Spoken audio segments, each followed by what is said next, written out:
I'm early because I don't know how to do this. So we're all learning together.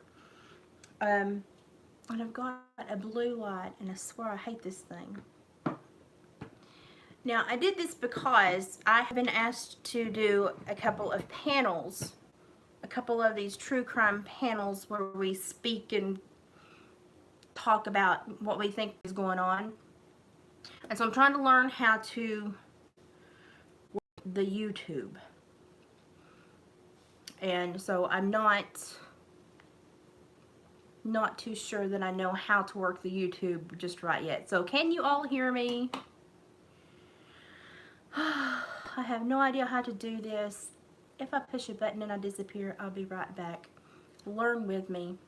This is called Redneck Tech 101.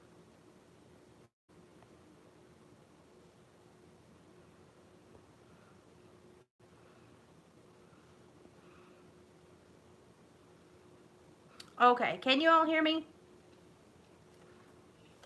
Can you all hear me? Can you all hear what I'm saying?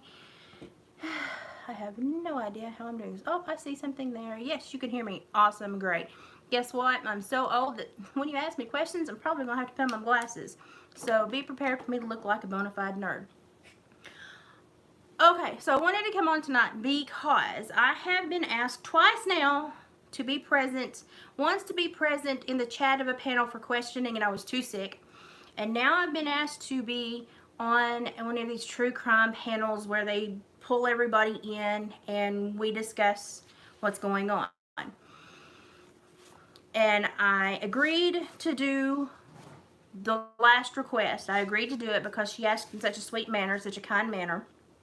But she also asked because she was more impressed with the way I was speaking about the case than, I guess, other YouTube creators. So I'm going to be on a panel. I don't know when yet. She's sending me the details, and that's why I'm learning how to do this now that I actually have the ability to go live.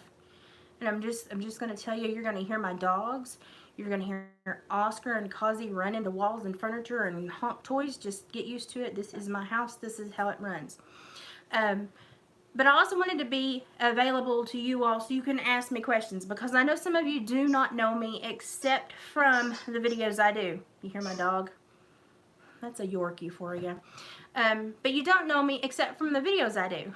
And a lot of times people can be very contrived and rehearsed, and they can actually research and look up stuff, and they can sound really, really smart if they do a video, pre-record it, and release it. So I wanted to be here to be able to answer your questions. And I wanted to talk a little bit about sex offenders via Tennessee.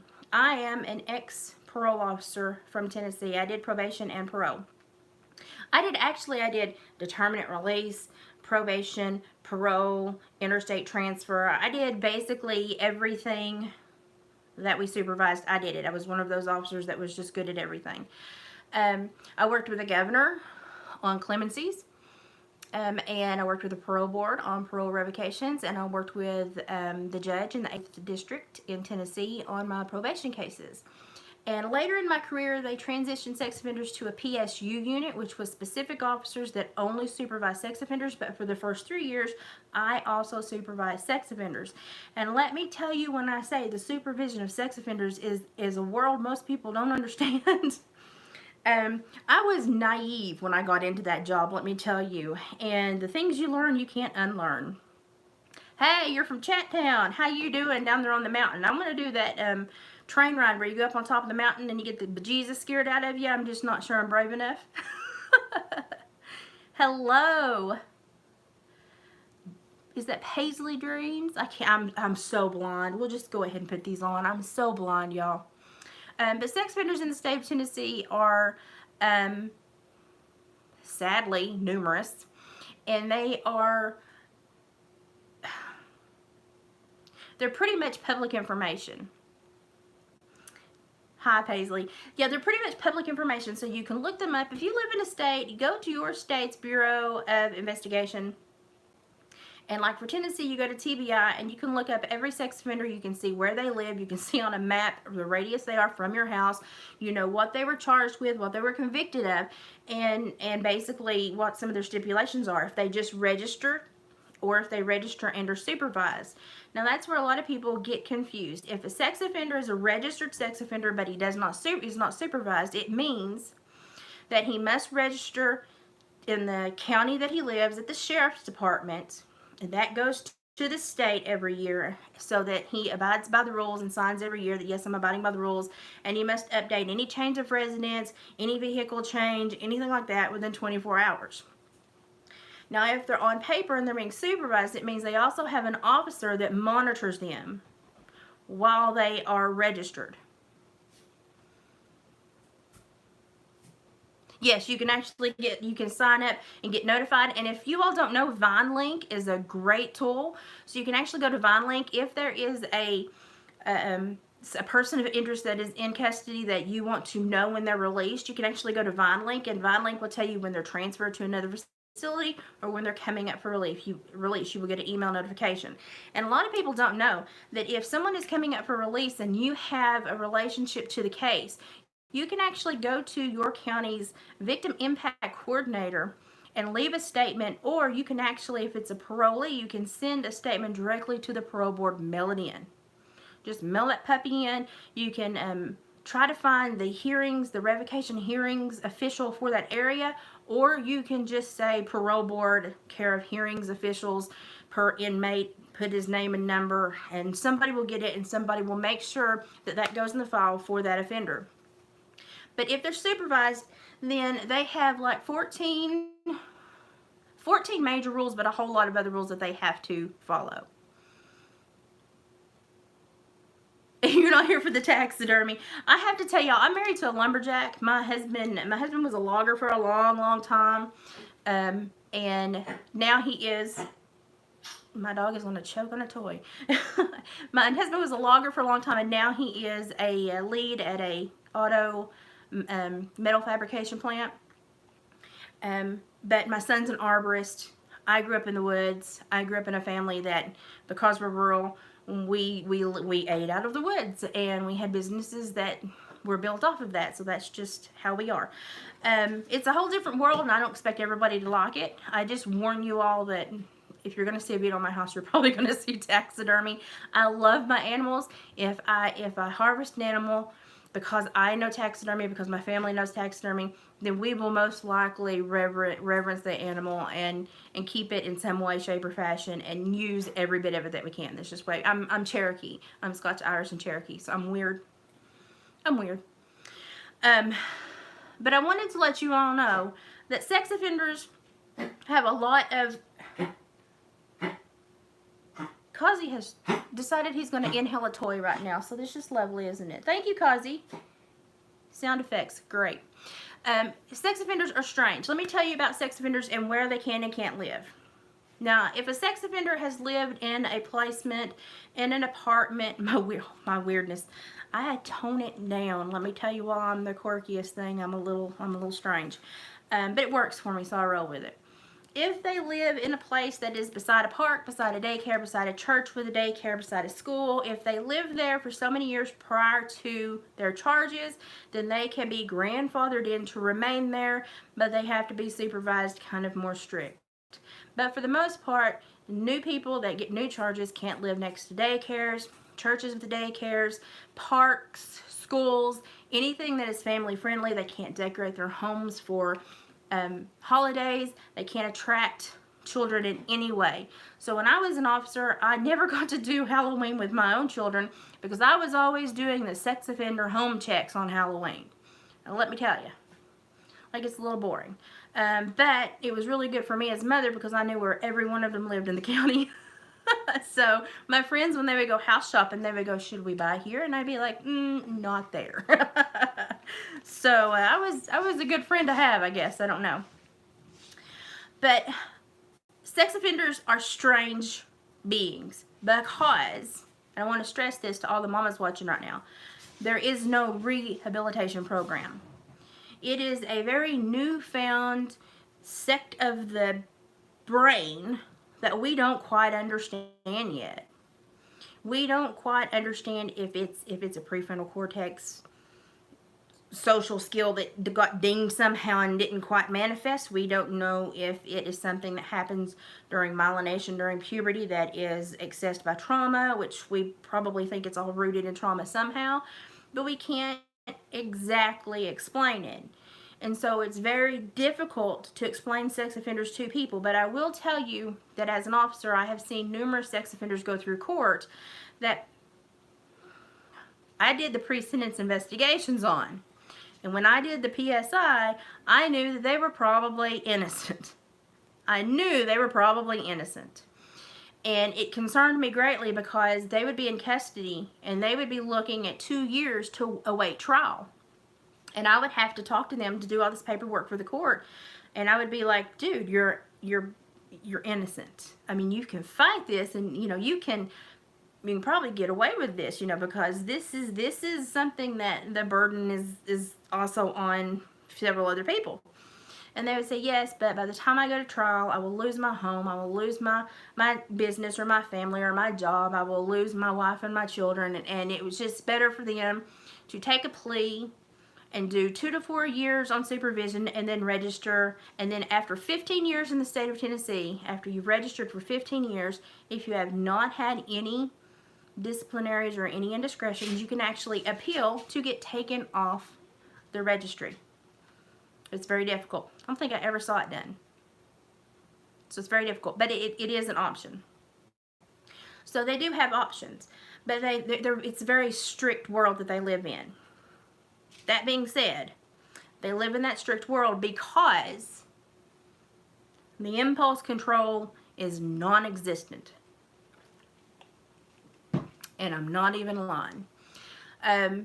We would have sex offenders come into the office, and we were next to, in one county I worked in, we were next to a Merle Norman cosmetic business.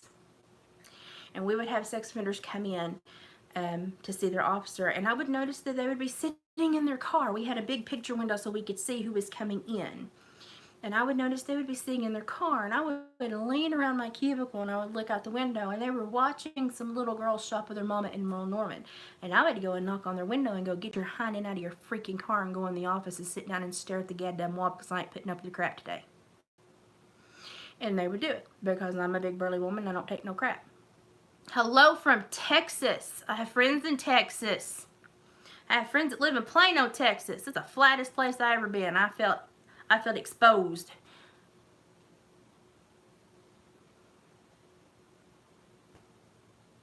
Really? Well, that's strange. Okay, yeah.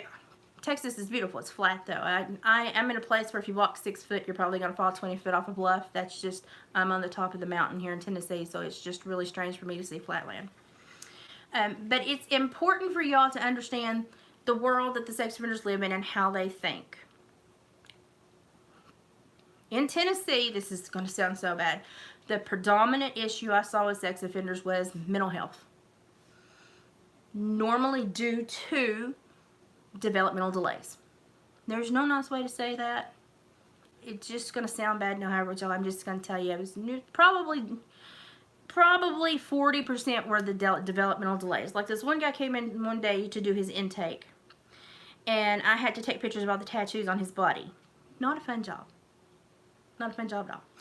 I feel really sorry for people that spray tan for the same reason. But I had to take pictures of all the tattoos on his body. And he had a number on the back of his neck, which I could not identify. And I can identify almost every tattoo on a body, just because I have to. And I said, what is this tattoo on your neck? And he goes, it's my favorite prescription number. It's my favorite prescription drug number. I said, really? Because this is what it is. And then he turned around and he goes, oh heck, they got it wrong. I'm sorry, I think you would pay attention to something like that.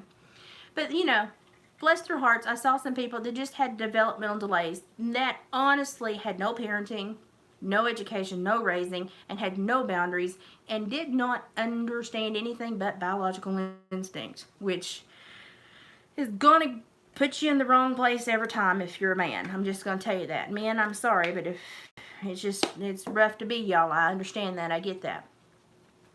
At the same time, you would see a group of young working professionals, normally age 21 to 26, that would run into young ladies that were 14 to 17 that would pass themselves off as 19 to 21, and I would see them in court and think, daggum, they look as old as me, you know.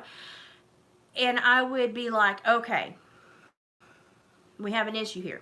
I did see one young lady that was 16. She put 6 men in jail in 18 months. And when I was in chambers with the judge one day, I said, why is nobody interviewing her mother for parental neglect? Why are we not going after her parents for parental neglect? Because if the 16-year-old can get out of her house long enough to have 6 intimate relationships with grown-ass men, we have a problem at home. And we're mandatory reporters. I'm doing a report. And the judge was like, well, that's not the issue. That's not the issue. I'm not sure it is, so I'm doing a report. And my judge was like, you don't have to do that. And I said, I don't have to. I'm doing it. I'm belligerent. My favorite word that people like to use with me is belligerent. I take it as a compliment, so that's how you know I'm belligerent. But there are a lot of things that you see in the courtroom that have to go along with sex offenders that you don't quite understand. So there's a lot of people that are registered sex offenders that probably, if they'd gone to trial, would have gotten completely out of trouble. And then you see the people like what we're seeing come out of the woodwork with the Summer Wells case. You're seeing the families that have got generational components to multitudes of abuse. So not only is Dawn admitted to abuse. Hello. Not only has Dawn admitted to abuse, Candace's stepfather was also, I think, in prison for incest. I'm trying to keep this straight in my head because I looked it all up. One of Dawn's older sons is a registered sex offender. And then it is quite coincidental and quite probable that Dawn's father, Dawn Sr., because he overlooked a lot of abuse and impeded the reporting of abuse, probably had some kind of inclination in that area as well. Bless his heart, he has dementia now and he can't speak for himself, so you kind of have to let that one go. But we're looking at 3 generations of a family that have had gross misconduct that has become entrenched as a normal component of life. And can you imagine growing up in a home like that? And so that's why we see the dysfunction levels start to stack, because at the base of humanity, if you have no boundaries with people and you don't understand that your body is your property and that other people cannot access it at will, and that your family should treat you with a certain level of respect and treat you how to maneuver the rest of the world, then how do you learn to maneuver the rest of the world? And that's why we're seeing a lot of the information come forward about Candace's behavior, the children's behavior, questionable things that were posted on TikTok. One of the most questionable things I saw on TikTok was where Candace is laying on a bed with Hunter throwing like peace and gang signs with her hands. I have a lot of bonus children. Like, everybody calls me MommaLiz. That's why I just call myself MommaLiz. But you do not lay your adult honey-in on a bed with children. No, the boys are actually at an age where it's very probable to help them. Now, they've been in it for a while. It is ingrained. It is entrenched. They've seen it for a long time. But they're at a good age where it's not really stuck. Kids learn things, and beginning between 3 to 5. By 5, they're really learning how they fit into the world, how they fit into the social fabric of society. They learn their place, and they kind of estimate their worth and stuff. But the things they learn, oh, thank you for subbing. The things they learn do not become ingrained in their brains until later in life. And I tell parents this when I had them in counseling, and parents didn't understand how their kids were learning. Oh, I've got a Hillbilly Reacts. Hi, I watch your videos. When kids are little, they learn, and they build these little rope bridges across the creeks in their mind. Those creeks are gaps of knowledge. They build these little rope bridges across these gaps in knowledge. And then later, when they get older and they've got more information and they've had more real life experience, they actually go back and rebuild those rope bridges with concrete things that they're going to maintain the rest of their life. And that happens normally between 13 and 17. So these little boys are in a great place because they have not gone through myelination. Myelination is when they actually turn those rope bridges into those concrete bridges that they're going to use to pass over those gaps the rest of their life. So they're at a really good age to get in a good place with a good family, with a good home, and to learn good things and to completely bounce back from this. I am concerned at the age a lot of the essay began with Don, the father, because we have one in the home that is roughly that age. And it bothers me that when they did the home tour, there was suggestive media playing on the television. Was the television playing like that when the kids were home? That's one of those things that concerns me. But people can hide. I live in the hills and hollers of Tennessee. You can hide almost anything if you want to. And that is why a lot of people live in these very rural areas. And that is why I had questions about Don when he said he was trying to turn his life around, but he lived at the end of the road, which was a very good defense point, on high ground, easily defendable. You can watch and see who's coming in. You've got various avenues to leave. You've got access roads that if only you know, you can get in and out really quickly. And that to me showed me that he put himself in a defensible position. Why? Because he was probably still doing something where he needed to be in a defensible position before. Well, thank you for joining in. I'm not sure I give you as much info as I do just a different way of looking at things. I love to watch Chris McDonough. I'm always honest with you. I don't always agree with some of his tactics, and a lot of that is because I was trained differently and I was a different type of officer, and so he does some things that I don't like vibe with, but he is so good at his questioning that and the way that he leads them, I love it. So I watch him all the time. Oh, I like to hear as many thoughts as possible because it's like a recipe. If you don't have enough spices, it's not worth putting in your body. And the thoughts are the same thing, information. If you don't have enough different thoughts, it's not worth putting in your body. You got to test everything, question everything. I think he may have inherited the property. But again, look at the family. So, you have to question things like that, and you have to say if this has been a generational issue with the family, would the family not be inclined to live in these rural areas and be in a defensible position?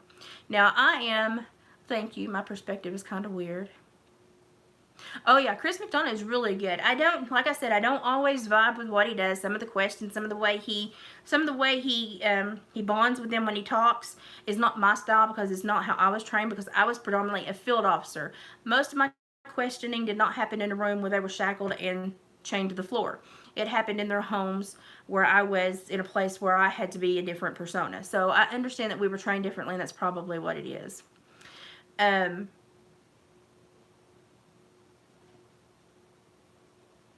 Yes.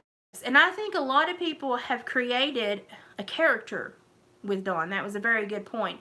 They've created a caricature because they're benefiting from this character, and they're benefiting from the drama they're creating from this character. Now, I did a video trying to actually just do a video for Dawn, because my thing was, if you want to be this man that you're claiming in your community you want to be, then there are ways to get there. But these are the things you can't do. You cannot continue to dip your patty in the water if you're walking away from the stream. You can't do that.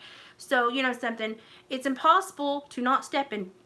If y'all have kids in your room, watch out, because I do have a potty mouth sometimes. But if it's impossible to walk through a cow pasture and not step in shit. And so I want to look at him and go, why do you keep going through the cow pasture? Because you keep putting yourself in these positions to put dirt on your hands, to dirty your name, to sully your name. And then when he goes into these community events, what I see is the emotional manipulation. And I see that because I don't see any real emotion. I don't see any real bonding. I don't see any real interaction. I see wordplay and emotional manipulation, and I don't see any true interaction or any true compassion or care about those people that are there to support them and to show that they care about this child. This child has millions of people in this country that would place themselves in harm's way in 5 seconds to rescue her if they saw her. Yet this man gets on Facebook and says, nobody's helping me. And I'm sitting here going, why is it so important for you to be the victim? Well, now we're starting to find out why it's so important for him to be the victim.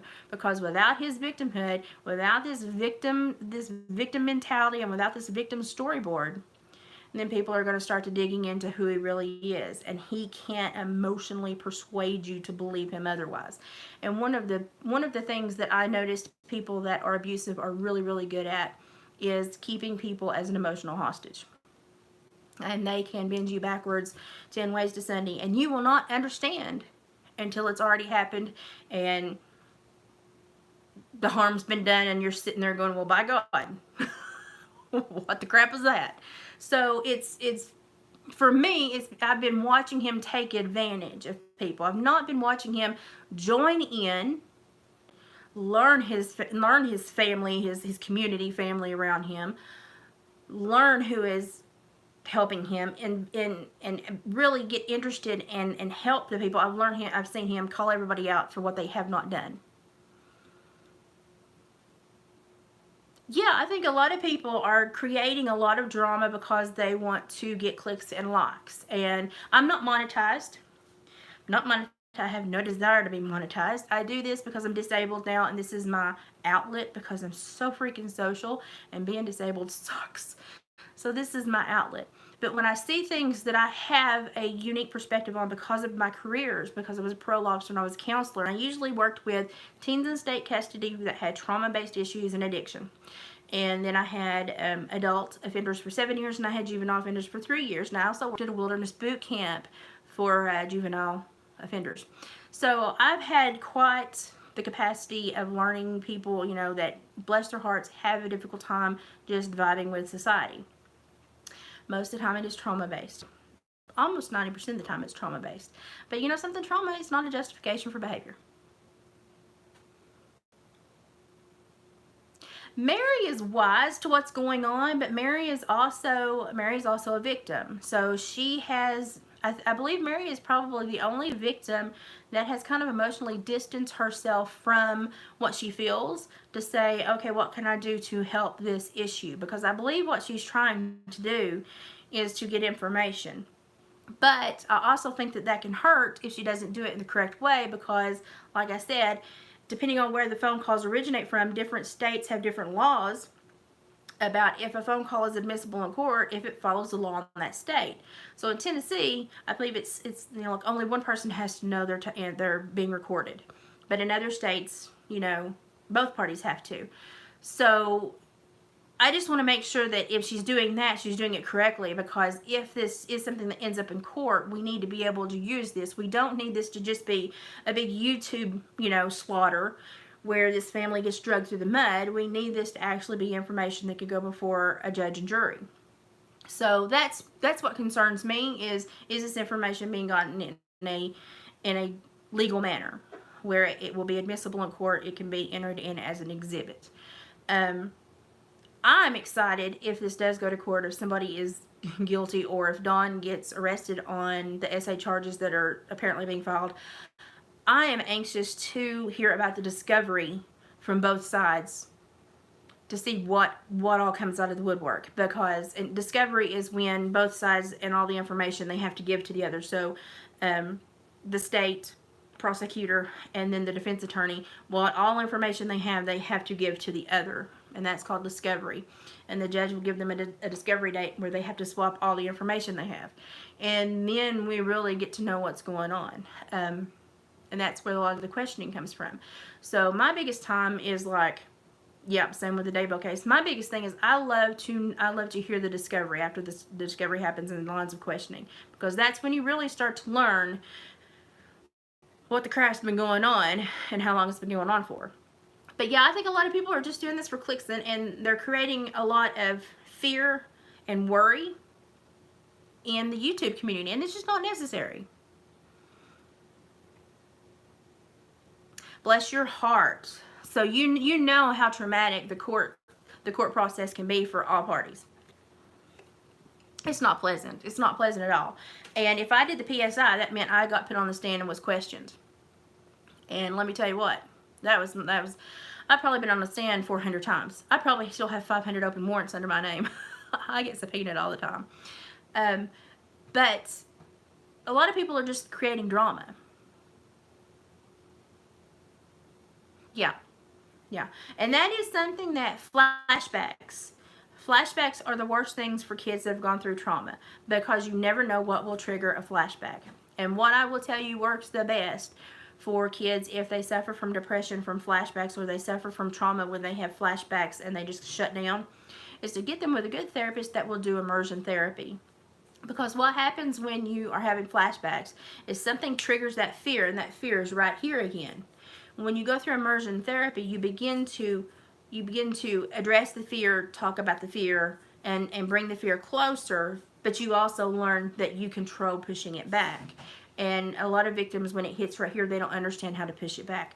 They don't understand how to talk themselves down to keep themselves grounded, and to go through, to get out of their mind and get back in their physical body and push that fear back.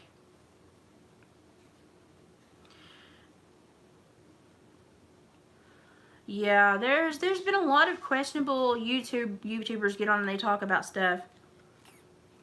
And I'm like, listen, I'm not trying to throw anybody under the bus. I don't. I'm just trying to kind of give a well-rounded view. Yes, Lisa. Yeah, that's what I'm concerned with, because we know we have at least 3 generations that have been party to this. We know that it is something that is entrenched and almost a learned behavior for 3 generations. Are we going to make it 4? That concerns me.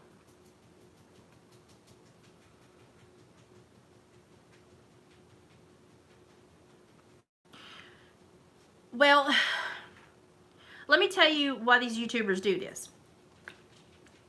These YouTubers they use these hyper fearful words, and thank you. I knew what you meant, thank you. They use these hyper fearful words, these emotionally triggering words, because they want to create fear. Well, what is fear? Well, fear is something that keeps you in a heightened state. Well, in the end, if they continue that, they get you to worry. What is worry? Worry is just fear stretched out. And if they can keep you in that fearful, worried state, they can keep you coming back, because they think that you're either going to give them something to make the puzzle go together and you can figure it out. Hello. Or they're going to give you an answer, and they're going to stop that fear. And that's just so backhanded. That's just, it's like saying, come visit me and I'll make you a peanut butter pie. And then you get here and I've done you a mini cooking with a mini peanut butter pie, and you leave pissed. But I didn't necessarily lie to you, but the next time I say come over, I'm going to give you peanut butter pie, you still have hope and you keep coming back. And they're just playing on the emotions. The vehicles are probably searched, but if they did not find anything that was worth taking apart or doing anything deeper, then they would not have been impounded. So that's something that I thought about as well. I thought, why would they not have at least impounded them for at least a week or two to, to really go through them? But if they did a thorough search and there was absolutely nothing in there that could be sent to a lab or anything, then there's probably no reason to impound them. There's a lot of things that don't make sense, like, they took their phones, but then they let them immediately go out and get new phones. Well, why haven't they taken those phones? I've worked with a TBI a lot. They're not my favorite people. I'm just going to say that. They're good. Most of them really good, but they're not my favorite people. Hello, Kevin. I see you pop up all the time. I appreciate your patience with me, because sometimes I think you want to talk to me, but you don't quite know what to say. Let me tell you about one time I worked with the TBI. I had a guy on probation that had a really rough past. And he had a hand that his thumb, the bulb of his thumb, was missing up to his finger. It was gone. But he learned how to run machinery, run big machinery.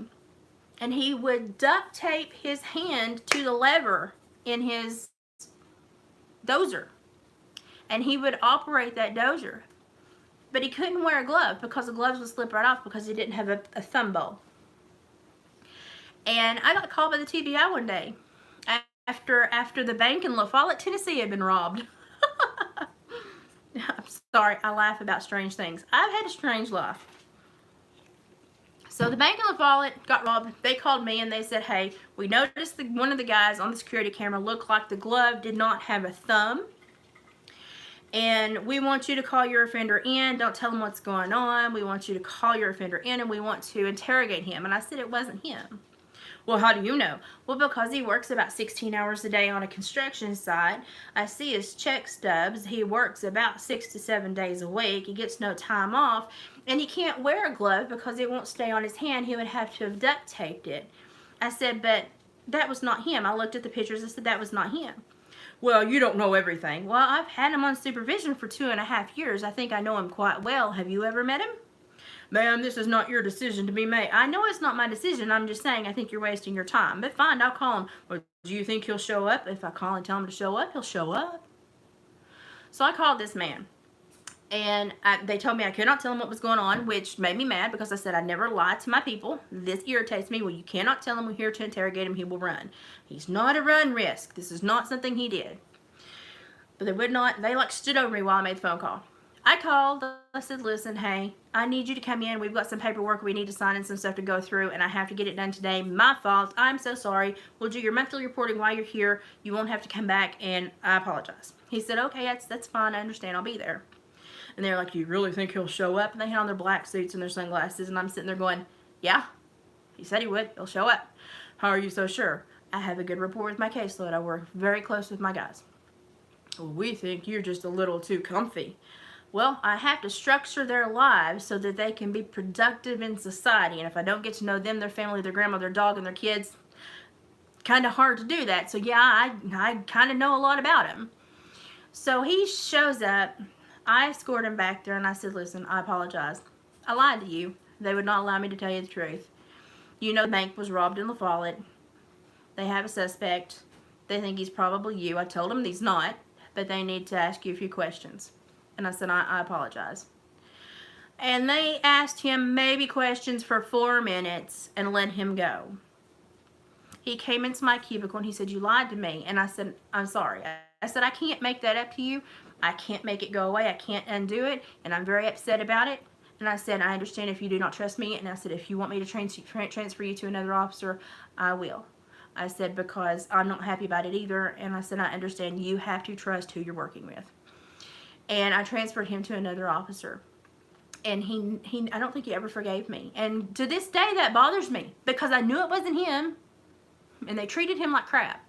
So then they come to my cubby and they're like, okay, well, obviously you know your people. I do know my people. And when you roll up like the men in black and you disrespect me and you disrespect my guys, it makes me look like a kid in a sandbox compared to you. And I don't appreciate that because it's my butt going to these people's homes where I'm put in danger. You get to live in an office and float around in, with security and 2 and 3 and 4 guns behind you. And I'm floating around with a pea shooter and, a whole lot of luck.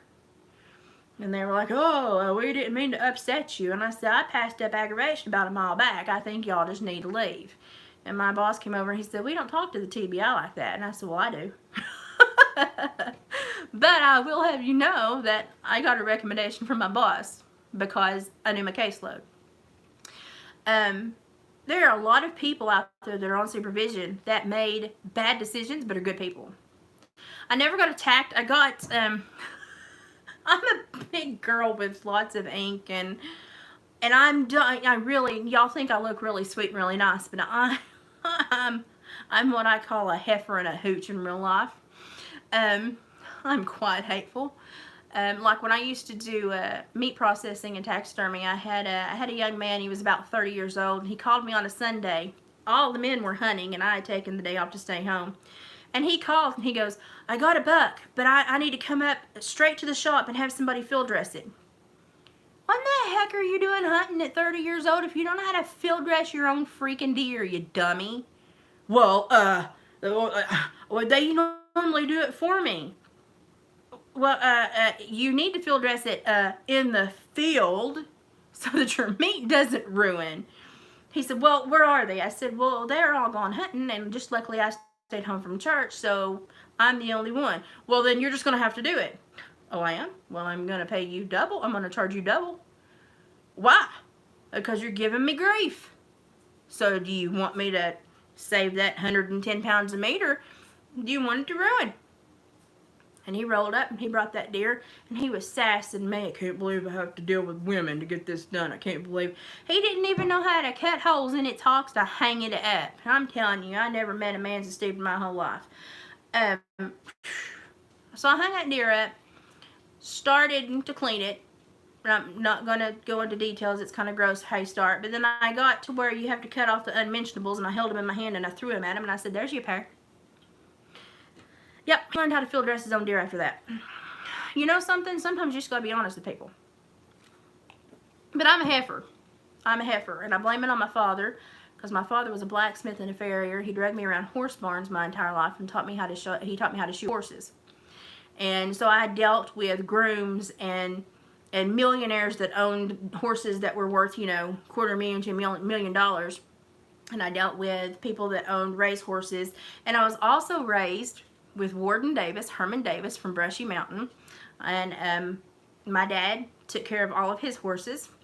And so I grew up with Herman Davis is like a bonus grandpa.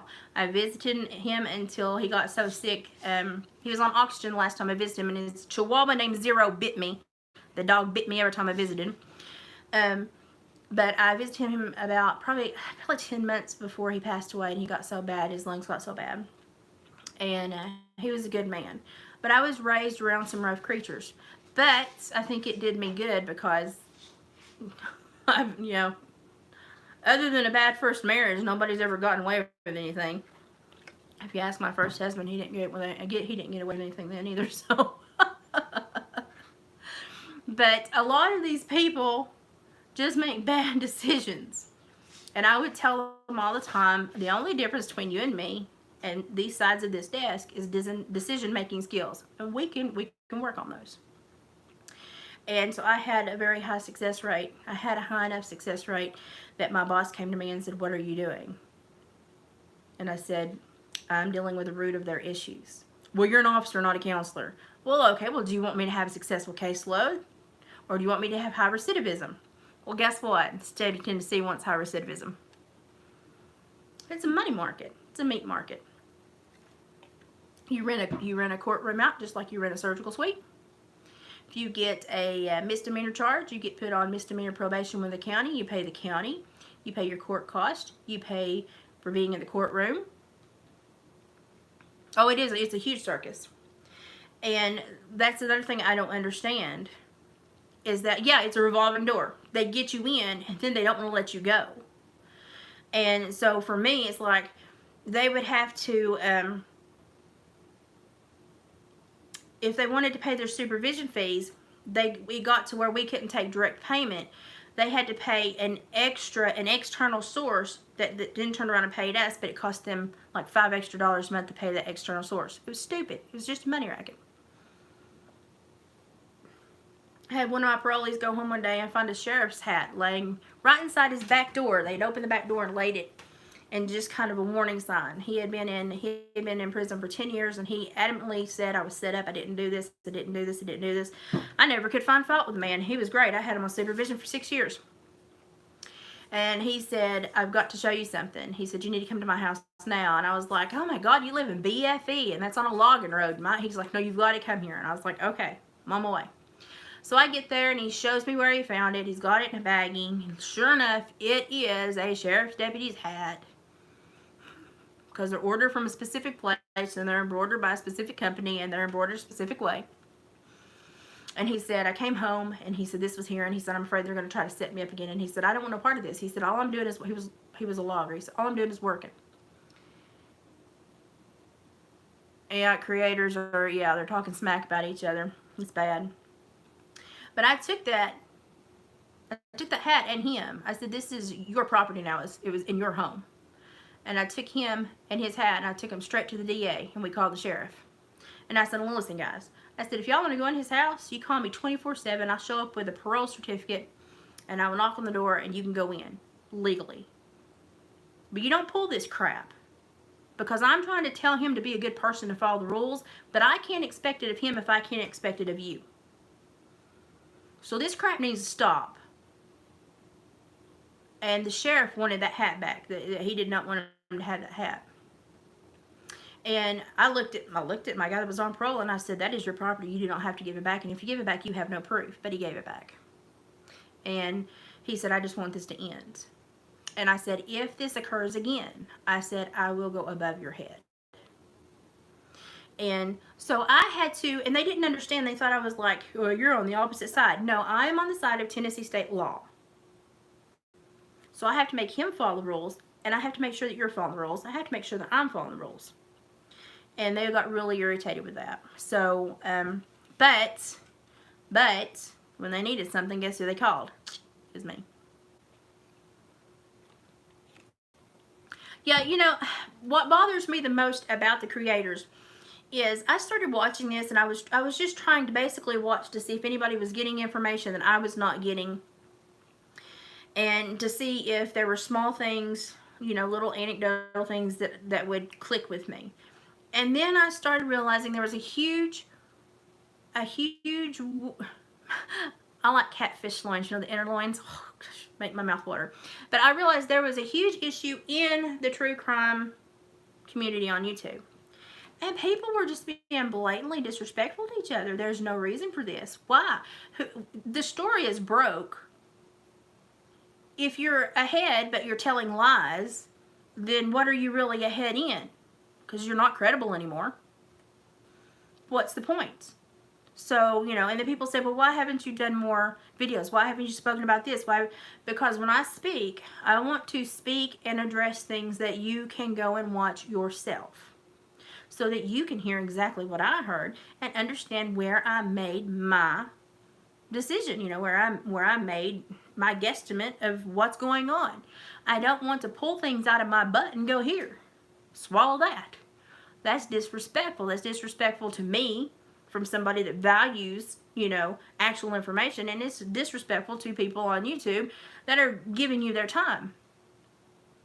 You subbed after watching one video. I like to do stupid stuff, and every once in a while you'll wonder what the crap I'm up to because I do really stupid stuff. But there are days that I just need to be stupid. It happens. And so you'll see my stupid days. And you'll see me come on here looking like trash because I don't care what I look like. I care what I have to tell you. I know I ain't pretty. I know I'm not the tiniest thing. I know I'm not going to win America's Next Top Model, but I do have important things to share with you. So I don't care what I look like. Well, I had my master's in psychology.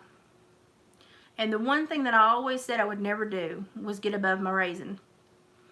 I am an educated hillbilly. And had I known that I was going to get a neuromuscular disorder that was going to start crippling me and affect my organs, I would not have spent all that time in college. I would have done something else with my time. But I do love learning how people click and why they click and why they make certain decisions, and how we integrate in society and why societies shift and why we have mass psychosis. And I told everybody 2 years ago, when all this crap started in this world, we're all sitting home and we're knitting our hysterical hate filters. Because all we're doing is sitting home worried, and we're just knitting it in while we hate people, we can't trust people, we can't trust the world, blah, blah, blah. And I said, society will be forever changed by the way we choose to walk out of our doors and learn each other again. And if we leave our hysterical hate filters at home. And by God, we didn't. Everybody took them out with them, and they go, I hate you, I hate you, I hate you, and I'm still knitting this sucker.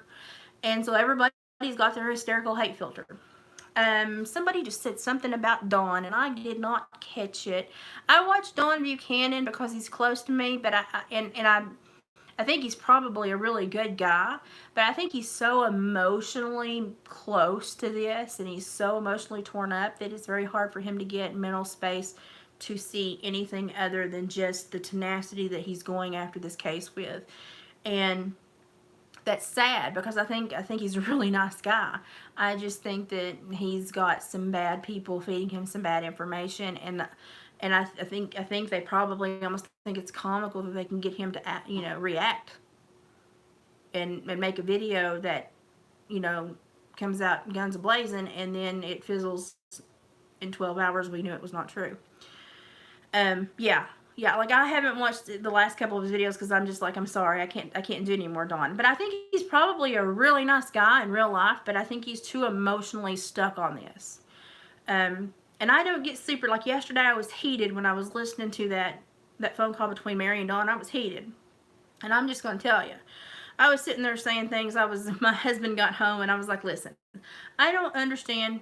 Please clear children out of your room. I'm normally not a bad, mouthy person, but some things I say are just not nice. It's because I grew up on a farm.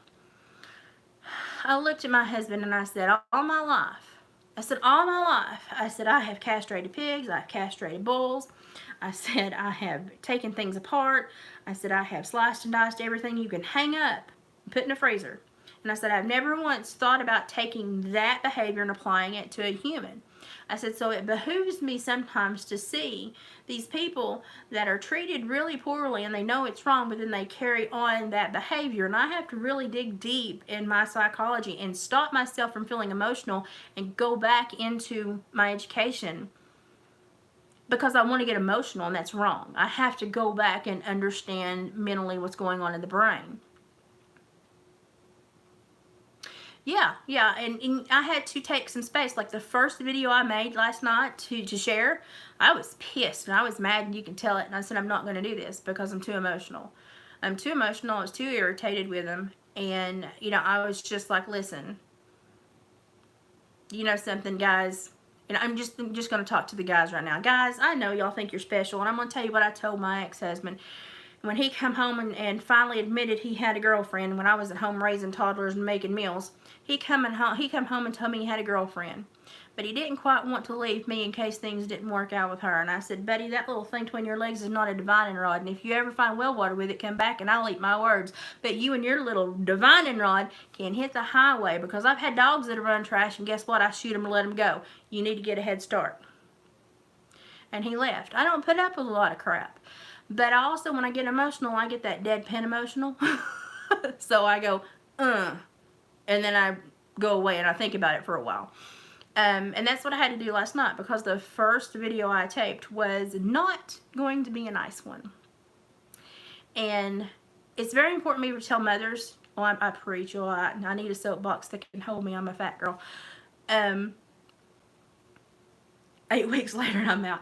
I need mothers to talk to daughters, because as soon as my daughter, who is a tiny little blonde, who is gorgeous, and I would look at her and I go, look, I don't know half the trouble you're going to go through in life, because I did not garner the attention you're going to garner.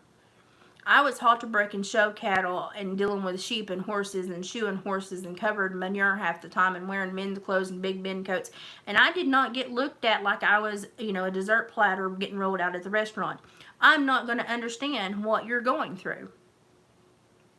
And so I had to tell her, you need to talk to me when you have issues, because I can't fix them if you don't tell me what they are. But as soon as she started getting old enough, because we were all raised on farms, I took her out in the field one day. We had a big Charolais bull. And I said, you see that bull right there? She said, yeah. I said, he's got 200 cows to cover in this field, and what's he doing? She goes, well, he's sitting in the corner staring over the road at the, 40 heifers over there he can't have. And there you go.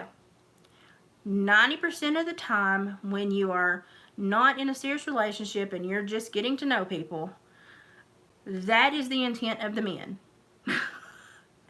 And you really have to take a moment and find one that has a true respect for you, not just what you offer. And so my daughter is just as hateful as me, and sometimes I'm so proud of her, and then when she points it at me, I'm like, go away. But she's just as loud and obnoxious as I am. I love her to death, but Lord have mercy, you put us both in the same room and we have issues sometimes. Well, I got catcalled once, and it was funny. It was funny. I don't normally get catcalled. And so when I get catcalled, I turn around and I address it. But I was actually working in a barn. I was 21. I had 2 kids by the time I was 21, so I was very old soul, very young. I had two kids and a mortgage at 21. I aged quickly. And I was working in a barn. I was working at a Pasadena barn in Mount Juliet, Tennessee. and they had let this gelding sheath get infected. And I was like, my God, you stupid men. This poor horse is in freaking pain. It's baby oil and Dawn soap and a garden hose, and stick your hand up the wild blue yonder and get the crap out of there. You know, easy to do, just do it. And they were like, no, you do it. So I had this gelding in the cross tie, and I started cleaning this gelding sheath because he was miserable. We were going to have to call the vet because he was very close to having an infection that was not going to be able to be resolved. And all of a sudden I noticed that all the men that were there working their horses, because these were show horses, that they owned the horses, they were working the horses, or stopped by the barn. It was a big barn. They pulled up a chair and was watching me. Now I was elbow deep up this horse's sheath, dragging out dirty, they call them beans, dirty old wads of dirt. And I was nasty, the horse was nasty, but bless his heart, he thanked me. He was feeling better after that. You could tell he was relieved. And all the men were just sitting there entranced.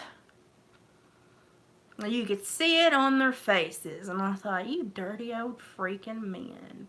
Now, I was benching 140 when I was 14. I was leg pressing 600. So if you try to take me hostage, you're good luck. You're going to hurt. So I turned around with dirty, nasty arms, and I turned around and I said, who's next? And they scattered like cockroaches when you turn on a light. So, you know, I've kind of taught my daughter the same thing. You hit it head on. You hit it head on, and you don't allow somebody to think that they made you fearful. You hit it head on. And so my daughter is very hateful, and I love it. She actually just got engaged the other day, and I told the boy, I said, you're either really brave or really stupid, but if we're really lucky, you're kind of both, because you'll stick around for a long time. And he just laughed. But I love him. He's a sweet boy. He's really good for my daughter, so he's a sweet boy. My daughter's actually in veterinary school.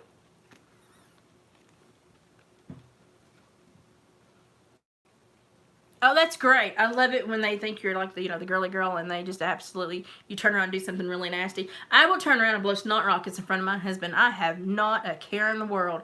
He was cutting trees. This was back before I got super sick and my neuromuscular disorder presented. We would go out, and on my days off, I would help him cut trees. He would go into where they had logged, and he would cut the tops into firewood. And we burn firewood, so we would, I mean, and he loves to cut wood, so sometimes we would have 160 rick of wood next door in the pasture. Oh, I'm going to tell you, this man, I think he's got like Asperger's or something, because he could just get in the zone cutting wood. And I was out there, and he cut into, it was a red oak. You know how red oak smells like dog crap sometimes when you cut them open? Anybody that's been in the woods and cut wood, red oak can really stink sometimes. And sometimes that sawdust will get really fine. Well, I was standing just at the wrong way. I shouldn't have been standing where I was, and I got sprayed with a really fine sawdust. And the scent caught me, and I just turned around and blew a snot rocket. I don't think we had been married maybe 2 years, and he turned around and he goes, yeah, got some air on that one. And I said, yeah, I did, didn't I? But now, to his credits, when we started dating, he had to, I met him because he replaced a radiator in my Mitsubishi truck, my Mitsubishi Montero. And he showed up, and the only child support check my ex-husband ever wrote me had bounced, and I had already written my car payment. And I was having a moment. And he showed up mid me crying, irritated, my daughter screaming for a nap. She was 2. My son was 3. He had a Scooby-Doo fishing pole. He wanted to go fishing at the pond. He was mad at me because I was not keeping my promises because I was having a breakdown. And then this man knocks on the back door, and he's like, I'm here to put a radiator. My brother was going to do it, but he had to work late. And his brother was one of my friends. She's basically my sister. She was like my sister growing up. It was her husband's brother. He said, my brother couldn't do it, but I'll do it for you. He told me your situation. I was like, oh, I told you my situation. That's great. Everybody thinks I'm this divorced woman that can't take care of herself. Woo, you know. And he was like, are you okay? And I was like, do I freaking look okay? And he was like, is he wanting to go fishing at that pond? I was like, duh. You know, he's like, I'll take him fishing. You just compose yourself. Well, I could see the pond from the house. So I let him take him fishing. I got my daughter down for a nap. I called the bank and worked out a transfer of funds to keep everything from bouncing. And he finally came back up, and he was calmed down. And, you know, my little boy ran on in, he's calmed down, ran on in, sat down, and he looked at me and he said, are you okay now? And I said, I'm fine. I said, just, you know, ex-husband being a piece of shit. And he goes, well, I'm sorry to hear that. And I said, yeah, I'm sure you are, because I hated all men the world could have, you know, they could have dropped off the face of the earth immediately. And he said, well, I'm going to put your radiator in now, and I'm sorry. And I said, well, thank you. I appreciate you. If you need something for this, let me know. And when I get paid next week, I'll pay. He goes, no, I don't want anything. I'm glad to do it. And I thought, what a nice guy. You know, what a nice guy. I don't trust you for shit. That's exactly what I thought. And he's putting my radiator in, and that was the first time that my ex-husband in 9 months had decided to show up right at that moment to get the kids. And he brought the woman, the other woman that he'd been having an affair with, to pick up the children. And I just didn't want to face her because I knew I just did not need to get in an arm's length of her. It didn't need to happen. And so he shows up, knocks on the back door, and he said, I'm here to get the kids. And I said, well, you didn't call, you didn't warn me. I thought you were not getting them because you've not come in so many months. And he's like, well, do you not want me to take them? I said, listen, it's your weekend. If you want them, go pack a bag. If they want to go with you, they can go. I was not going to keep the kids from him. And I'm on the back porch trying to just not have another breakdown. Apparently it was breakdown day for me. I was 24 by the way. And I hear the other door shut. And she gets out and meanders up to my now husband, David, who is working on my radiator on my Mitsubishi Montero. And she's older than me, so you'd think she would act better than me. And she goes, so I guess you're the new man. And he goes, no, I'm putting in a radiator. Well, yeah, but you're the new man because you're doing this for her, right? And he goes, no, I don't particularly think she cares for anybody right now, because I had been really mean to him. And that woman goes, well, you know, it's fine because any man will leave a woman like that. And he goes, what do you mean leave a woman like that? And my husband does not talk a lot, but when he does talk, you need to listen. And she said, well, a woman, you know, like that doesn't take care of herself and you know, doesn't keep her man happy and doesn't, you know, give her man something to come home to and isn't pretty and beautiful like me.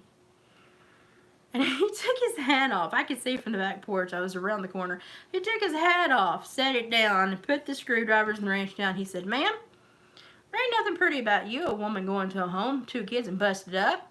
Ain't a thing pretty about you.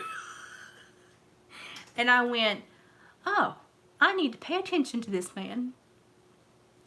And I don't, you know, he didn't know I heard that for many months. And our first date was like 4 months later to the Mule Games. That's how redneck I am. And 6 months later we were married. And that was 19 years ago. He adopted my children. Within 3 months, my ex-husband wanted to voluntarily terminate his rights, and he petitioned the state of Tennessee to do so. And the state of Tennessee asked my husband if he would like to adopt, and he said absolutely. He said, but it will be a closed adoption, and he will have no feedback in these children's lives whatsoever because I'm tired of dealing with them. And he agreed to it. We paid for the adoption. I really thought that my ex-husband would contest it. We had to meet 5 times, so they had 5 times to back out. He never backed out. He signed the final adoption papers like signing a car note. But my kids had the best daddy ever. And we changed their names and we just kind of went on with their bad selves. But my children, when they got old enough to ask questions, I gave them the court paperwork. And I said, write down your questions and come back to me. Because I had smart children. And when they were old enough to want to reach out to him, I said, you may do so through your grandmother, which was his mother, because I do not need to be part of this, because it will not go well. And so I wanted them to have their own relationship with him. It didn't go well. My daughter will tolerate him. My son will have nothing to do with him. But they had a good daddy. They had a good raising. And I think my ex-husband is now on his 3rd wife. And bless his heart, you can see the unhappiness from 2 states away. And I'm so glad it's 2 states. So, but yeah, you know, life is not a box of chocolates, you know. It's a freaking melting pot. Sometimes you got to go through the fire. And what I don't understand about what's going on YouTube right now is that these creators are attacking each other when they're just trying to tell the same story. Why don't we just get together and talk about it all together and give each other credit for the ideas or you know, moments of brilliance, instead of going Well, they're lying. Well, they're a piece of crap. Well, you know, and they're relying on a psychic medium, and and I'm just sitting here going, well, why are we being hateful? We're trying to find a 5-year-old girl, and we're trying to stay abreast of the information. And why are we having lies? Fictitious headlines come out, fictitious arrests. Yes, I'm in East Tennessee. I'm on the plateau, way up on the plateau. And it's just like, why do we need to give false information? Why?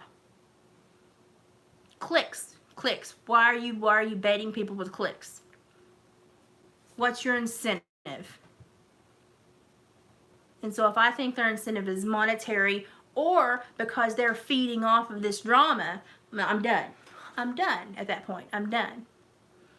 I don't want to feed off your drama. I don't want to be in drama. If you come into my life and you cause me drama, you're going to go the other way. Because I don't want to be in drama. As I say, when people come into my house, welcome to Kong Island. My name is Kong. Don't cause me any grief. You know, drama is trauma. People don't understand that. It is a heightened sense. It is a heightened and excited sense that creates negative chemicals in your brain, that creates negative responses in your body, that absolutely takes years off your life. And people don't understand that. They think it's great. Huh. You just found your new BFF. Well, I appreciate that. Most of the friends I have, I've had since kindergarten. One of my very best and closest friends is, she's 7 minutes away. And she, you know, for a long time had a rough time making friends because she was bipolar. And to be quite honest, when I'm with her, I don't even notice it. But it's because I think ahead. So when we would go to like concerts and places together, because I knew that she would be triggered in certain ways, we sit by an exit, the end of the row, where she doesn't feel crowded. We identify the other exits. We have a plan if something happens where to meet.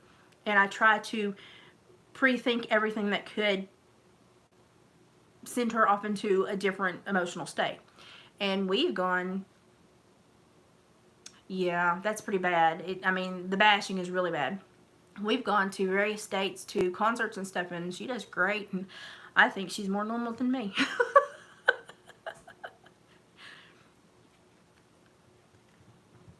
Yes, true crime is much better with cold cases because the emotions do not go woo. I mean, it's like everybody's having a Ric Flair moment. It's just, you know, they can't just come on here and say, okay, this is what we know, this is what we don't know. Like when they did the arrest, the arrest was popping up everywhere, and I was like, why are we just talking about it? Why isn't anybody showing an arrest page? And so I started looking up arrest. I was looking up through the Federal Bureau of Prisons, and then I was looking up, well, okay, possibly he was taken into custody by a Tennessee agency and he's going to be extradited, and looked through there, couldn't find anything, looked through VineLink, couldn't find anything. Sometimes it does take a couple, 3 days to ping, but I had doubts that he was arrested. So that's why I came on and said, listen, I'm looking on these websites and I can't find it, so I can't verify it. I want you to know that I can't verify this. So that's why I did that video, because it was just creating a hysteria, and people were saying things that they did not need to say. You know, I'm so glad he's in custody. I hope he blankety blank blank. Yeah, it was just horrible. Yeah, it is manipulation. It is manipulation. Don't ever come to me and think that I'm going to tell you how to live your life.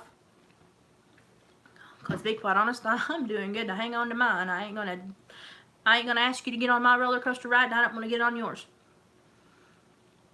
I don't want to dictate your world. I'm barely dictating mine. I don't need another job. So, that's the way I look at it. I was a counselor for a long time, and I always had 100 to 200 people in my brain, and let me tell you what, I don't need that anymore. Yeah, you need to hunt down the facts. Hello. Y'all come up with the sweetest names for me. Pauline George, why does that sound so familiar? Oh my gosh, you've got to think that I've spent so many hours in courtrooms. I have slept through so many trials. I have a mugshot brain. Great with faces, horrible with names. So sometimes I have to go, but I'll look that up. I know a case in Tennessee that will freak everyone out. And it was the case of the murder of the Romines family that happened over toward, um, somewhere over toward LaFollette or up towards Middlesboro or over Clinton. It was over toward there somewhere. And the family was murdered while the young girl hid in the closet. And I had that little girl on probation years later. And she told me her story. I said, oh my flippin' Lord, child, there's no wonder you're having issues. And I sent her to rehab. And I said, honey, I said, I don't care what you did to get these charges. We've got to fix you. Screw the criminal justice system right now. We've got to fix you. I sent her to rehab. I sent her to a faith-based rehab because she had no money. And she came back into the office 3 years later and hugged me. And I said, I'm sorry. Please let go of me. And then she said, oh, I'm sorry, Miss Liz. I just wanted to thank you. I said, and I said her name, and she goes, yeah, it's me. And I said, oh my God, she did not look the same. Then I hugged her back. But I was just tickled to death because nobody, everybody thought that since she had seen this and ever since that she had been through that, she had just been into everything. Well, she was into everything because she was in trauma. She was in turmoil. Her brain was not working correctly. She could make no sense out of the world, so she was lashing out. When you're defensive and you're angry, you're hostile, and she had been hostile. And the first time I met her, she snapped her neck and fingers at me, and I said, oh no, honey, we don't do that. I said, sit down. And she did not like me when she first met me. But after I had her and we got her into a treatment, she blossomed, and she was beautiful. The last time I saw her, she was beautiful. She was doing great. And I know that she will never get away from the complete trauma that she went through, but to be able to function, I'm just so impressed with her. Oh, I don't know. I can be a hussy. People are so easy to believe the bad because the bad is easier to believe. It's more believable in today's society. You want to know why? Because there's more assholes than good people. And because humanity has burned itself out because we treat each other like crap. We have such high expectations for other people, but we put none on ourselves. How in the crap does that work? I mean, like, I'm going to expect you to be the epitome of a great person, but you don't call me on crap. Well, I call myself on crap every day. Because if I can't be an upstanding role model, then what in the crap can I expect you to learn from me? Like, if I've known so many crooked police officers and so many crooked probation officers, and it just flabbergasted me. And they all was like, well, you're little goody two-shoes. I said, no, I'm not. I'm a role model for what these people need to be successful, and that's why I'm in this job. And if you don't want a job with the power to change lives, why in the flippin' crap are you here? Go home. And they would get really upset with me. I had a really good relationship with my judge, though. He was a good guy. I still speak to most of my district attorney friends and my clerk ladies, and so I have good relationships. Yeah, this is not a lie. Most of the people I supervised, I would trust more quickly than the people that managed me. Not a lie. Not a lie. There was an emergency in the area where my daughter goes to college, and I had 4 ex-offenders message me and go, is this where your daughter goes to college? They're having an active shooter thing. Do you need us to go get her and meet you halfway home with her?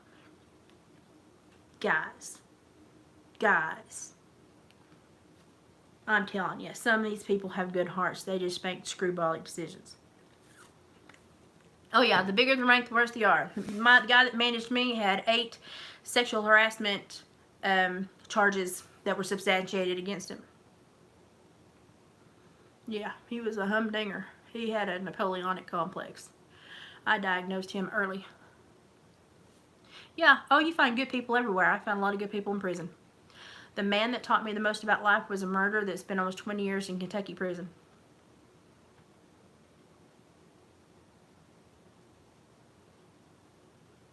PTSD is a doozy, honey. Oh my gosh, PTSD is one of those things that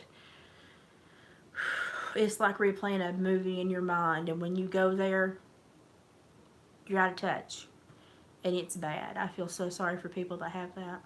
I've known someone that had shell shock really bad, and it was hard to watch.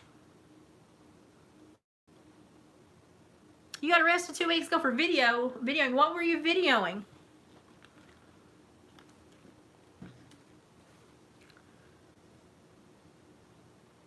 Oh my gosh, well, you're allowed to video on public. I mean, if you're on public property, you can video anything. I mean, you can't video up somebody's skirt. That's illegal. But I mean, you can video anything, you know.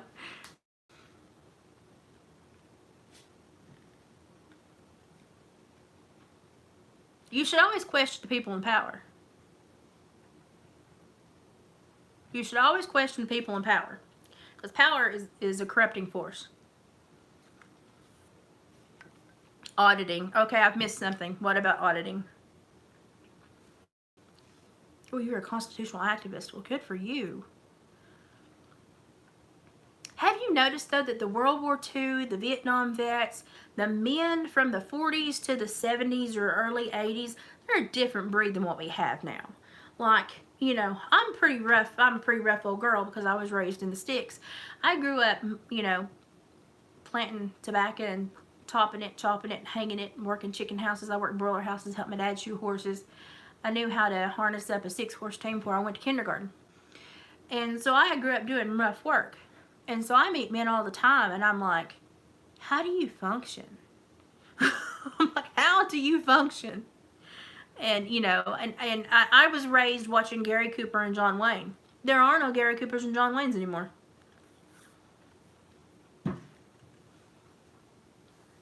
I'm very lucky to have found my husband. I didn't think I would ever remarry because I am such a hussy. I'm a hooch.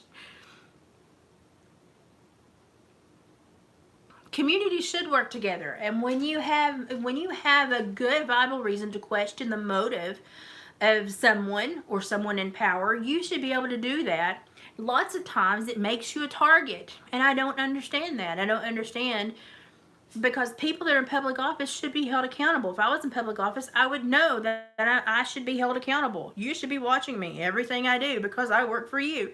It boggles my mind, the state that the world's in, because we're not allowed to hold people accountable. Hello? Oh yeah, I had a lot of retaliation. I got cornered by 2 officers that had put their hands on their guns one day and wanted to tell me that I needed to not bring certain issues to light. And I told them I didn't scare too well, and I said, you can put your hand on your gun, but I got one of them Rudy Tooty point and shooties too. And I said, we don't need to start that crap. So I just, you know, I don't have a lot of fear. I hog hunted for a long time when my kids were little. To make extra money, my brother had a hunting lodge. I would go out on hog hunts. And every year, if the hogs were not harvested, you had to catch them by hand. We're talking about 250 to 400 plus pound wild Russian boar. And you had to hold them down and inoculate them. And I had the job of using the dogs to bay them up and catch them. And I had to hang on to them while somebody inoculated them. And, you know, when you've had a 400 or 500 pound wild Russian hog chase you up a tree and try to kill you, most other things you can pretty much deal with. It just, you know, I ain't too impressed. My husband thinks I'm crazy because I've lights on the fence all around the property. So if somebody's running in my yard, I can see a break. And he said, why did you do that? I said, I need to know where to go kaboom. My husband's just like, I'm glad you think that way. So I'm one of those people. But I think that people need to be accountable to themselves and hold other people accountable. There you go. We got another farm girl. Thank God. People think I'm evil when I grew up. You know, we'd harvest our animals and we'd put them up in the freezer. We'd pick the ones that we needed to harvest and butcher that year. We'd put the names on the meat, on the wrappings on the meat. And we'd thank, you know, we'd be like, well, this is Daisy. Bless her heart. Thank you, Daisy, for this meal. We appreciate you. People are like, how can you do that? You grew up on a farm. You know what life is. You know that life ends. Dairy farms. I love this. I love the smell of dairy farms. My husband thinks I'm crazy, but I love the smell of dairy farms. I was a farm girl. I was a farm rat.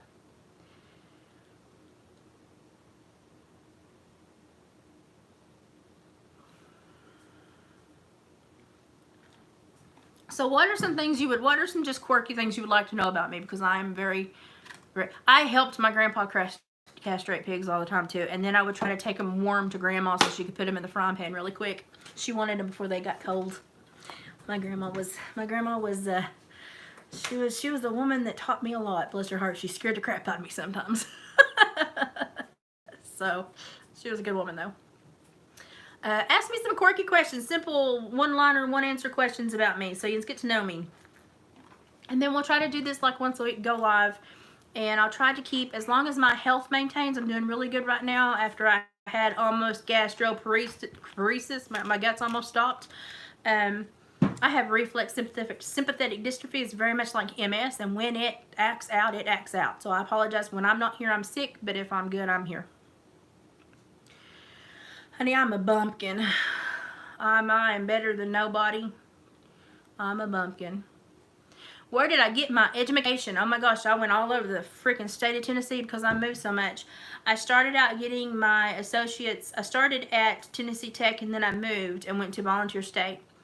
And after my divorce, I moved up and finished it at Vol State in, Livingston, Tennessee. That was the closest one I could find. It was still a drive.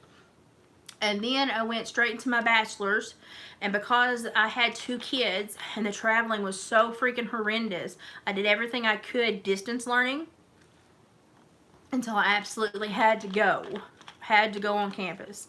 So I got to like 4 or 6 hours left, and then I had to go to work. I had to go to work for financial reasons. So I was afraid I was not going to be able to finish my bachelor's. And I actually did what people think is horrible.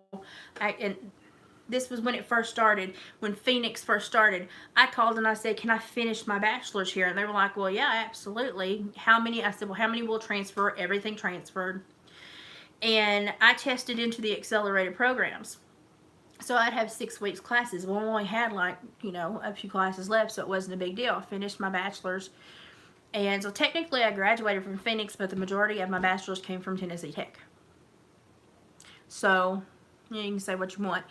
When I went for my master's, I tried to start with a UT distance learning because as a state employee, they were going to give me a big incentive while I was working.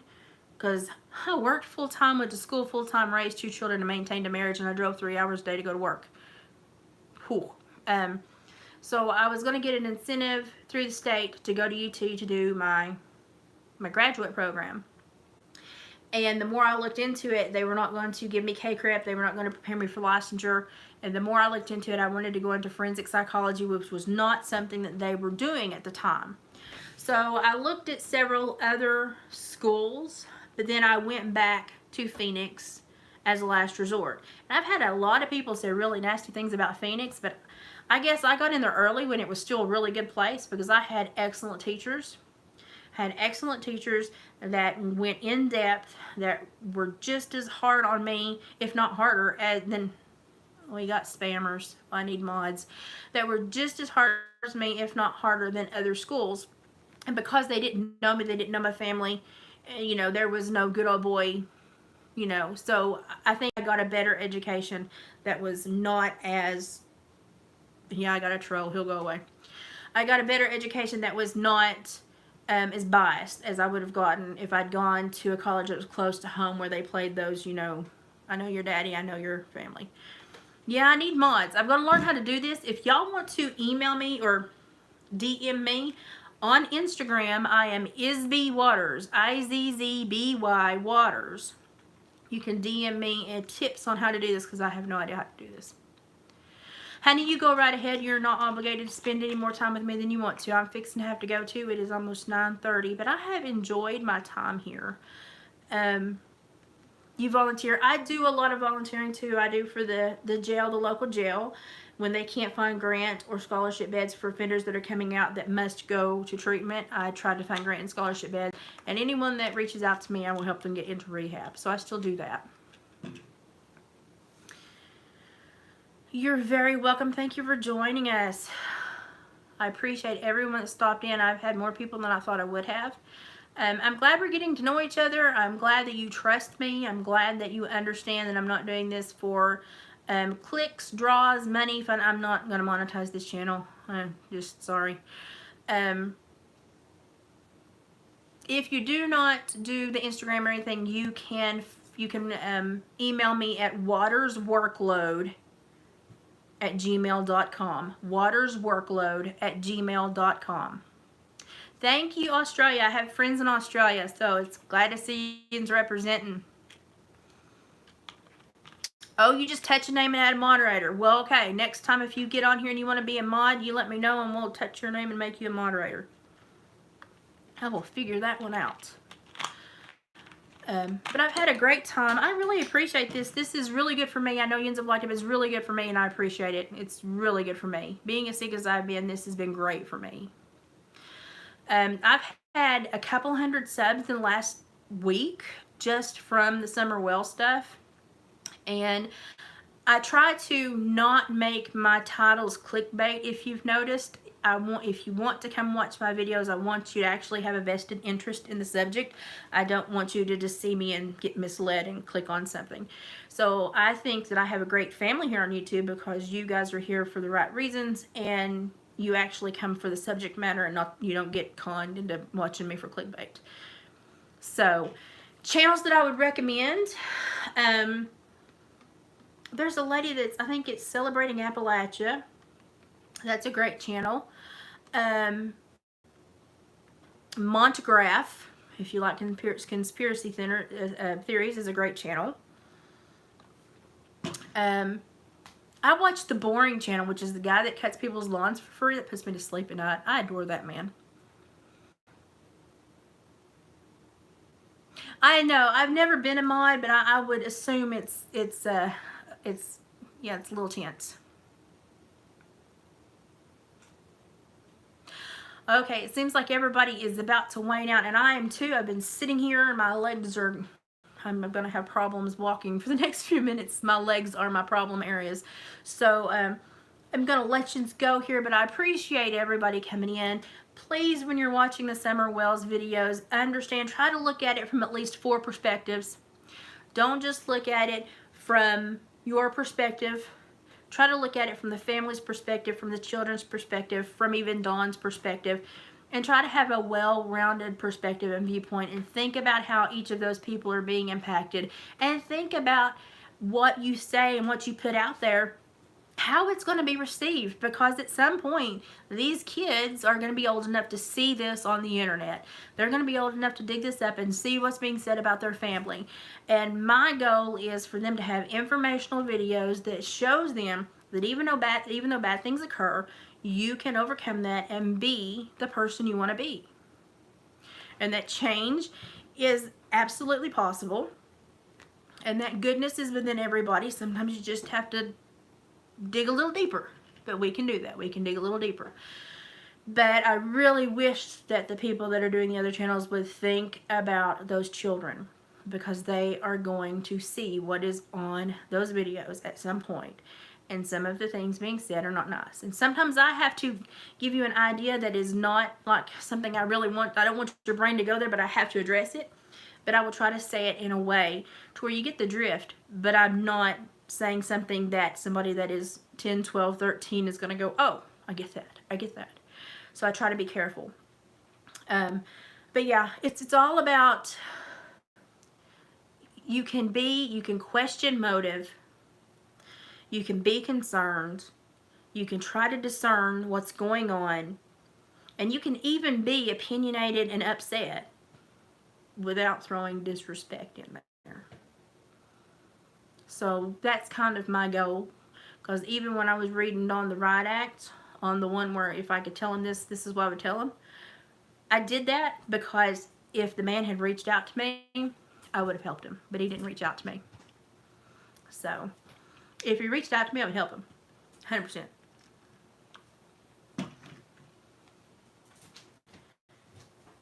Oh, absolutely, yeah. And sadly, not everybody is built the same, and sometimes just a word that you think is careless and you know, you just throw it out there, you know, it can affect someone so greatly that it can augment their life, or, you know, make them choose to do horrible things.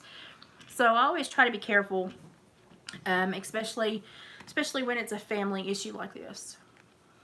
Oh, there's always, as long as you're getting up and you're breathing, there's a chance for improvement. I've seen way too many people overcome way too many things to think that improvement is, you know, is like this rare thing that happens. No, improvement happens almost, you know, every day. So, and some days I wake up and I'm like, I'm not conducive to society today. I need to try to shut my mouth, and tomorrow I will be a better person. I have those days. So we all have those days. It's just be aware, try to be aware, and when you have those days, just go, I don't need to communicate today, I need to shut up. I have those days. I have a lot of them. So none of us are perfect, but I do think that the creators here need to have more expectations of themselves and their behavior than they do of the other people coming to their pages and the other people creating stuff. Police yourself first. And then, if necessary, somebody's really out of line, send out the posse later. But police yourself first. And so that's one thing that's the thing that's really bothered me about what's going on. So I'm glad that you all spent time with me. I've appreciated it so much. Kazi thinks I have just absolutely abandoned him. So I'm going to have to go play with my puppy now. I'm going to have to check on Oscar. He's my old man. And I'm going to try to get a good night's rest. I do have a couple of ideas for some more videos and some more talks. But as always, I'm going to be keeping my eye on the Summer Wells case. And once again, if you need to email me, it's watersworkload@gmail.com. And if you need to find me on Instagram, it is IzzbyWaters, IZZBY Waters. And you're more than welcome to DM me there. People say, oh, don't do that. People will find you. I dare ya. I'm just, yeah, I'm one of them people. I don't, yeah, find me. I dare ya. It'd be fun. Sweet Bear, thank you for joining in. Thanks, everybody. I appreciate you. It's so nice to meet you. And we're going to do this again really soon because we're going to form a family here and we're going to be supportive to each other and we're going to have talks that matter. So everybody, watch the Summer Wells videos, but remember, keep your emotions in check. Think about it from 4 different perspectives. And if you can't say nothing nice, wait till tomorrow and see if it still sticks. And don't say it till then. MommaLiz out.